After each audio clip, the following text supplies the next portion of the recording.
Was the new Batman movie good? I mean, that's a bit complicated of a question, and it really depends. Do you define a movie being good as just receiving enjoyment from it? Because if that's the case, then yeah, it's a good movie. But if you define it with like the more fancy aspects, like the technical shit, like the writing and all this, and that muddies the waters just a little bit. And for this video, I'm gonna divide this shit into two fucking parts. The first part, that's spoiler free, and then the second part that goes a bit more in depth, but does have spoilers. So if you don't want this shit spoiled, don't watch the spoiler part. This movie is gray as fuck. It is a gray fucking movie. It is 2 steps away from being a 1950s fucking detective film, which I think does contribute a lot to the overall tone and theme of this movie as a detective movie, but it's also way too fucking dark. There's an entire car chase that happens at night that for half the fucking car chase, you don't know what's going on because you just cannot see shit. But I really did like Robbie Boy as Batman. I think his reinterpretation of the character was beautiful, and it felt very much less male gazy than previous iterations of the Batman. Now, don't get me wrong, he's still a fucking superhero. He's still the big man with the big muscles, but this Batman is a lot more broken. And I don't mean broken in the sense of like Christian Bale where it's for aesthetics and he's like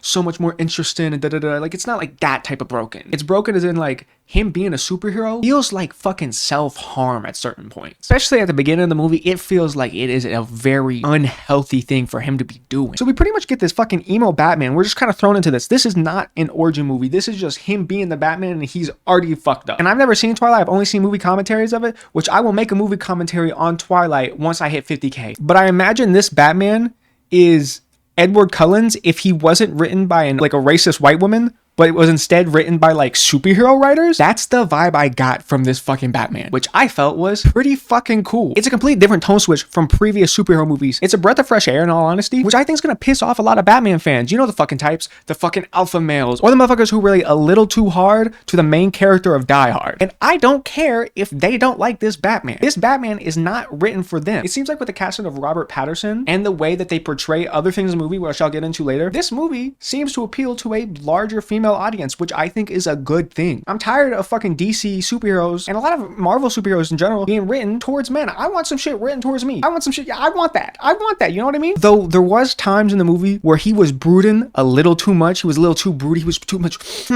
But overall, I think it was a really good reinterpretation. But at sometimes, especially towards the beginning of the movie, Batman felt like the fucking Scarecrow from the Christian Bale Batman movies. And then we got Zoe Kravitz Catwoman. And before I talk about her character, something sapphic with me happened when I watched that fucking she is so gorgeous. She's so fine. But her character as Catwoman, I felt should have been fleshed out more. Her main motivation in this movie is the murder of her best friend. And though it's not explicitly said in the movie, it's hinted at that they might have been like lesbian lovers. It was hinted at, but it was never explored. Not even from a sense of like, oh, they were just like really, really good friends, which pisses me off because I would have liked to see queer representation in this movie. And not only just because it's like, oh, I like to see queer women like me on screen. It's also just from a sense of like, her character would have made much more sense if this was like a lover. But if that's the case, that they were lovers, it does fuck up this whole sexual tension vibe that they brought up between Catwoman and Batman, which I'll get into later. Because we don't see her motivations, and because her motivations do not align with the Batman, because the Batman's whole motivations is I gotta protect Gotham City. So it kind of felt sometimes that she was just getting in the way just to get in the way, which I felt like was a disservice to her character because the Catwoman's so fucking cool, you know what I mean? And before I talk about the bad guy, the baddie, the Riddler, I gotta bring up the sexual tension between Batman and Catwoman. I previously stated that this movie felt like it was intended for like a larger female audience as well. And I think that's very apparent in the way that the dynamic between Batman and Catwoman is written. This shit was written with fan fiction in mind. I was watching the movie and the way that their bodies would press up against each other or they'd end up in each other's embrace in random scenarios felt like these motherfuckers want horny teenage girls to write about this shit on Wattpad. That's what it felt like, which I don't necessarily have complaints with because I'm not a fan fiction type of girl. But it was kind of cute seeing him on screen. What can I say? Now, the fucking Riddler. He was cool until he wasn't. I'll explain why he wasn't cool in the spoiler section because there is major spoilers for that part. But the Riddler is introduced as like the fucking rubber man from American Horror Story. He's in this fucking like leather costume. He's breathing really hard in a way that I can only describe as sexual. That motherfucker had to have been horny. He had to have been. Because of the Riddler's presence and all the clues he left Batman, it felt for like the first time in my life watching a Batman movie that Batman was a detective, which contributes to a lot of this movie's like kind of like noir detective type of vibe, which I think made the movie so much more intriguing because in previous iterations of the Batman, I have not seen that. Also, I've never watched Ben Affleck's Batman. I've never seen Batman vs Superman, and I probably never will. I do not care to, but I really doubt he was doing a whole lot of detective work. So now this shit is getting into the spoilers. If you don't want to see that, I'll put the timestamp on the screen and there'll be chapters just skip ahead. Like I said, the Riddler was cool until he wasn't, because they just made him a school shooter type out of nowhere. This entire movie, he was going around taking down corrupt people, the people in power that were taking bribes, taking money, doing underground drug deals type shit. Like, these motherfuckers were in positions of power, like the mayor, the fucking DA, and you cannot help but root for him, because even though he's violent and brutal, he's right, and these people deserve it. These people are shitty people. But out of nowhere, he just blows up the dam around the city, which just causes a bunch of innocents to die. He takes this huge tonal switch from what seems to be just like these city officials need to pay, like the corrupt system needs to go,